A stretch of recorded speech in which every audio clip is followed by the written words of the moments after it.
Okay, so I've got to talk about the stock market because it's been a while and there's so much uncertainty and fear mongering out there right now that I like to put a little bit of perspective on.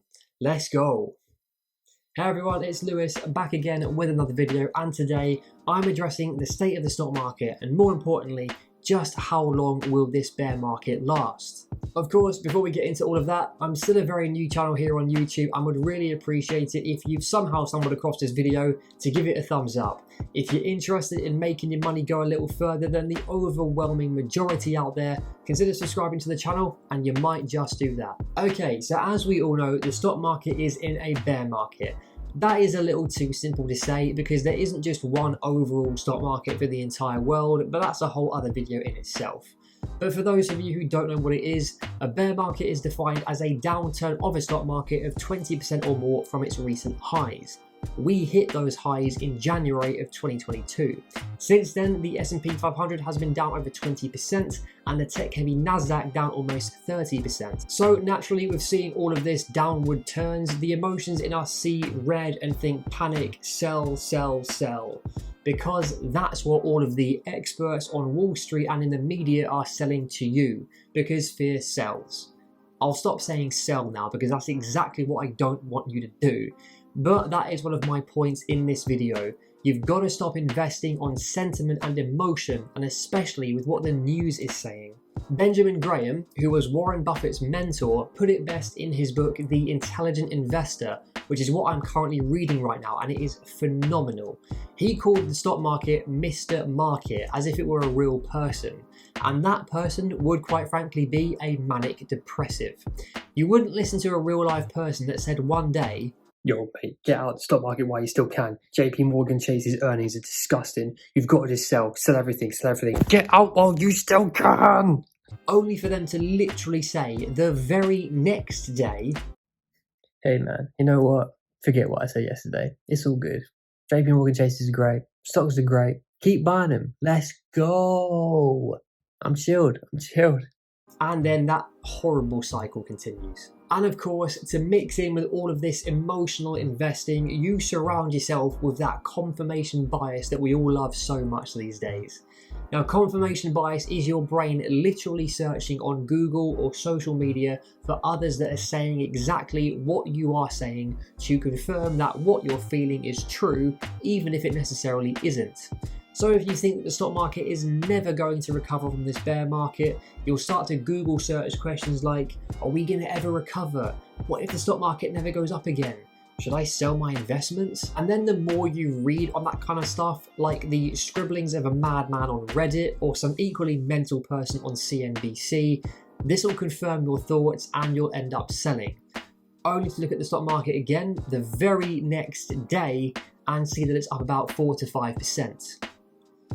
Oops. Honestly, and I truly do mean this, no one on this planet knows the answer to the question, what is going to happen in the stock market tomorrow? This last week was a prime example. On Thursday, JP Chase, the world's largest bank, released its most recent earnings. They were bad. Revenues were down 28% from last year, and the company announced that they were suspending their intention to buy back some of their shares. As a result, the stock fell 5% on the day. The next day though, on the Friday, the stock went up about 4.5%, almost entirely wiping clean the 5% fall from the previous day. Buy the dip, baby. But you see what I mean here though? If you had sold solely based on everyone else doing the same thing because of news that only impacts the company in the very short term, you would have lost out on literally the next day's gains. Let me put this whole thing into perspective for you. JP Chase is the biggest bank in the world. It's been in business since the 1700s. It pays out a very generous dividend yield of 3.54%. Despite the earnings loss year over year, the company made $8.6 billion in net income in a quarter off of revenue of $30.7 billion.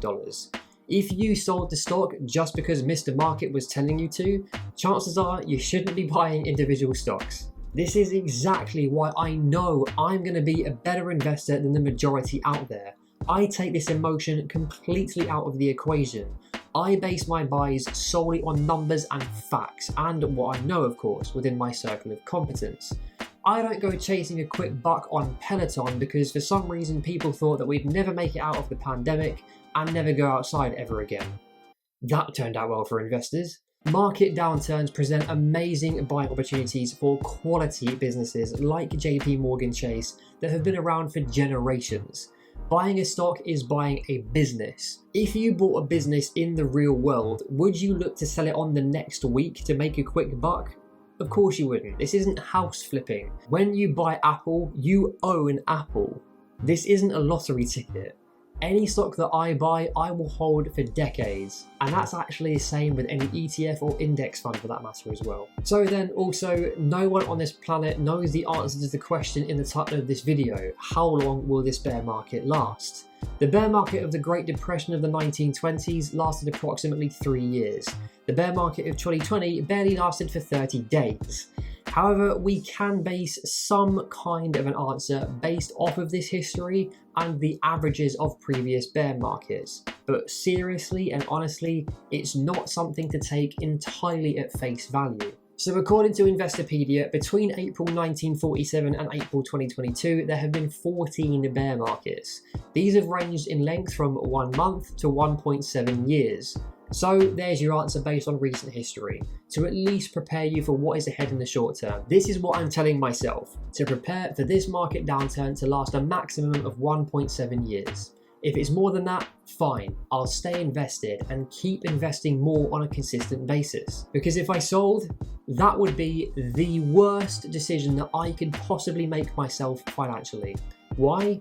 Let's have a look at this chart, shall we? So thanks to this great chart from Invesco, we can see the overall performance of the S&P 500 during bear and bull market runs, and how long they last for. The bear market downturns being the tiny little sectors in red, and the bull market gains being the massive sectors in green. Take 1987 for instance, Black Monday. The S&P 500 went down 33.51% for 3.3 months. After that, up until the dot-com crash of 2000, the return on investment was a gargantuan 582.15%, lasting for 147.7 months or 12.3 years. Now let's do some maths. If we divide 582.15 by 12.3, that gives us an average yearly return of 47.32% over that time. If you had invested a lump sum of £10,000 in 1987 when the stock market was down and held until the height of 2000, based on these numbers, you would have walked away with £1,163,867 in 12 years. If you sold though based on emotion in 1987 and decided to swear off of stocks forever and just hold cash, it's way more safer, way less volatile. But then you took another look at the stock market in, let's say, 1999, just because, why not? I'll have a look, see what's going on. You'd probably be physically sick. I know that I certainly would be. The point I'm making here is bear markets are necessary, but so short in the grand scheme of things. If you have your finances in order and are in a position to invest, then why are you so worried about what is more than likely going to be less than a year of your investing life, feeling some pain compared to your portfolio being decades in the green, especially if you're young and in your 20s or something? If you're an emotional person, it's probably not in your best interest to invest actively into individual stocks of companies. You might do something that you'll regret doing in the end. That is where ETFs, index funds, whatever you want to call them, come into play. Just buy the entire market on a consistent basis, each and every month, set it and forget it, and don't ever check your portfolio until it comes to retirement time. So as always, I hope that you enjoyed this video, and if you did, do give it a thumbs up. Let me know your thoughts in the comments down below and consider subscribing if you already haven't. And while you're here, grab some free money and stocks using some links down below in the description. And remember, until next time, as we've discussed right here in this video, every quid counts. See you soon.